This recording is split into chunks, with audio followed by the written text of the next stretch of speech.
கரூர் கூட்ட நெரிசல் சம்பவம் குறித்து பாரதிய ஜனதா அனுப்பி வைத்த ஹேமமாலினி தலைமையிலான எம்பிக்கள் குழு வெளியிட்டிருக்கும் அறிக்கையில் மாவட்ட நிர்வாகத்தின் தோல்விதான் காரணம் என்று குறிப்பிட்டிருப்பதாக சுட்டிக்காட்டியிருக்கும் திருமாவளவன், உயிரிழந்தவர்களின் குடும்பத்தினருக்கு வருத்தமும் வேதனையும் தெரிவிப்பதற்கு பதிலாக திமுக ஆட்சி அதிகாரத்தின் மீது குற்றம் சுமத்துவதே அதன் நோக்கமாக இருப்பதாக அவர் கடுமையாக சாடியிருக்கிறார். பாரதிய ஜனதா கட்சி ஹேமமாலினி அவர்களின் தலைமையிலே உண்மை அறியும் குழு ஒன்றை அனுப்பி வைத்தது. இப்போது அவர்கள் அறிக்கையும் வெளியிட்டிருக்கிறார்கள்.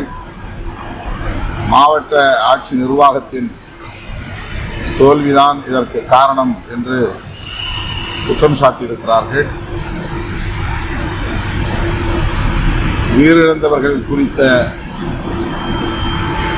வருத்தத்தை, வேதனையை வெளிப்படுத்துவதை விட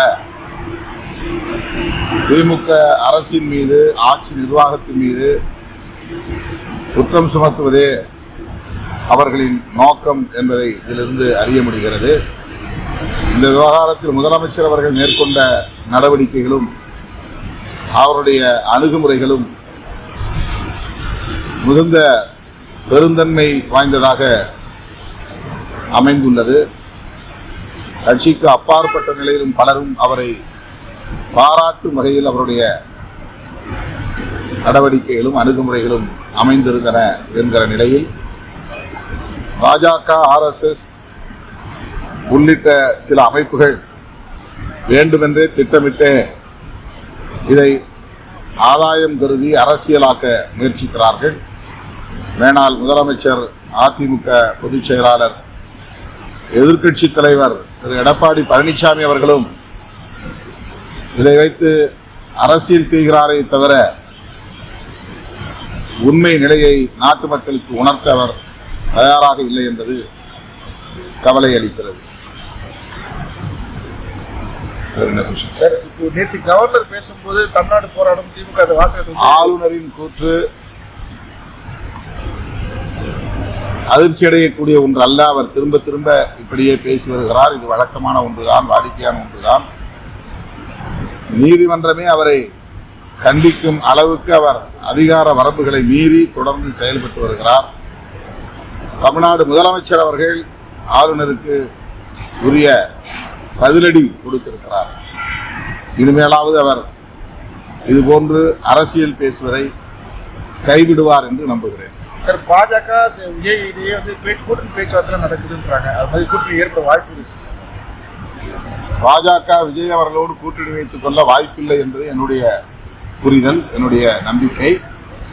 விஜய் அவர்களை ஒரு கருவியாக பயன்படுத்தி திமுக மற்றும் திமுக தலைமையிலான மதசார்பற்ற முற்போக்கு கூட்டணிக்கு எதிராக அரசியல் செய்வதே அவர்களின் நோக்கம். குறிப்பாக இஸ்லாமியர், கிறிஸ்தவர் உள்ளிட்ட சிறுபான்மையினரின் வாக்குகளை சிதறடிக்க வேண்டும், அதற்கு விஜய் பயன்படுவார் என்று பாஜக நம்புகிறது. அதன் அடிப்படையில் தான் அவர்கள் காய்களை நகர்த்துகிறார்கள், வலிந்து ஆதரவு நல்குகிறார்கள். தன் அரசியல் எதிரி திமுக, கொள்கை எதிரி பாஜக என்று விஜய் அறிவித்த நிலையிலும் கூட, கொள்கை எதிரி என்கிற இடத்திலே பாஜகவை வைத்திருக்கிற நிலையிலும் கூட வலிந்து விஜய் அவர்களுக்கு ஆதரவு தருவது இந்த அடிப்படையில் தான் என்று நான் கருதுகிறேன். பாத்தீங்கன்னா நீங்களே சொல்லியிருந்தீங்க, விஜய் அவர்கள் பற்றி சங்பரிவார அமைப்பை சார்ந்தவர்கள் அதிகமாக இருக்கிறாங்க, அவங்களோட தலைமையில ஒரு சந்தேகப்பட்டிருந்தீங்க. ஆனா இப்ப தற்போது நீங்க அதே திருப்பி மாற்றி சொல்றீங்க, அவங்க விஜய் பாஜக கூட்டணி வைக்கிறது வாய்ப்பு பார்க்க எப்படி பார்க்க. இது ரெண்டும் ஒன்றும் முரண்பாடு கிடையாது. அவங்க கூட இருக்கிறவங்கன்னா பாஜக, RSS அவர்கள் இவரை தவறாக வழிநடத்துகிறார்கள் என்பது ஒரு நிலை. தேர்தல் உத்தி என்று வருகிற போது அவரை கூட்டணியிலே சேர்த்துக் கொள்ளாமல் அவரை திமுகவுக்கு எதிராக நிறுத்துவது என்ற ஒரு நிலை. இரண்டும் முரண்பாடானதல்ல. விஜய் அவர்களை சுதந்திரமாக சிந்திக்கவும் செயல்படவும் அவர்கள் அனுமதிக்க மாட்டார்கள், அனுமதிக்கவில்லை என்பது என்னுடைய கருத்து. திமுகவை எதிர்த்து அரசியல் செய்து வருவது எல்லாமே பாத்தீங்கன்னா பாஜகவோட திமுகவோடு தான் வராங்கன்னு சொல்லிட்டு ஒரு நெரட்டிவ் ஒன்று செட் பண்ணப்படுது. நெரட்டிவ்ல அதுதான் உண்மை. கற்பனையா யாரும் சொல்லல, கதையா யாரும் கட்டுக்கதை பண்ணல, யாரும் யூகத்துல பேசல. பாஜகவுக்கு ஒரு அரசியல் நோக்கம் இருக்கிறது. தமிழ்நாட்டில் அவர்களால் இன்னும் வேரூன்ற முடியாத நிலையில் அவர்கள் படாத பாடுபட்டுக் கொண்டிருக்கிறார்கள். பிற மாநிலங்களில் அவர்களுடைய சித்து வேலைகளில் ஈடுபடுகின்றன, தமிழ்நாட்டில் ஈடுபடவில்லை. அதற்காக பலரை தங்களின் பிரதிநிதியாக வெவ்வேறு முகமூடிகளை போட்டுவிட்டு இறக்கி விடுகிறார்கள். இது யூகமான ஒன்றல்ல, இதுதான் உண்மையும் கூட. அதிமுக தேர்தல் அந்த ரோட் ஷோ போன்றதுதான் கொடுத்த தடை விதிச்சிருக்கதா ஒரு தகவல். இது மாதிரி நடந்தா அப்புறம் ரோட் ஷோவுக்கு தடை விதிக்க தான் செய்வாங்க. நமக்கும் பொறுப்பு இருக்குல்ல, ஒரு கட்சியை வழிநடத்தக்கூடிய தலைவர்களுக்கும் பொறுப்பு இருக்கிறது. அவ்வாறு இல்லாமல் எல்லாவற்றுக்கும் போலீஸ் தான் காரணம், ஆட்சியாளர்கள் தான் காரணம் என்று அதை திசை திருப்புவது சரியல்ல. இன்றைக்கு நீதிமன்றங்கள் இவற்றை எல்லாம் கவனித்துக் கொண்டிருக்கின்றன. அவர்கள் உரிய நடவடிக்கை எடுத்து வருகிறார்கள்.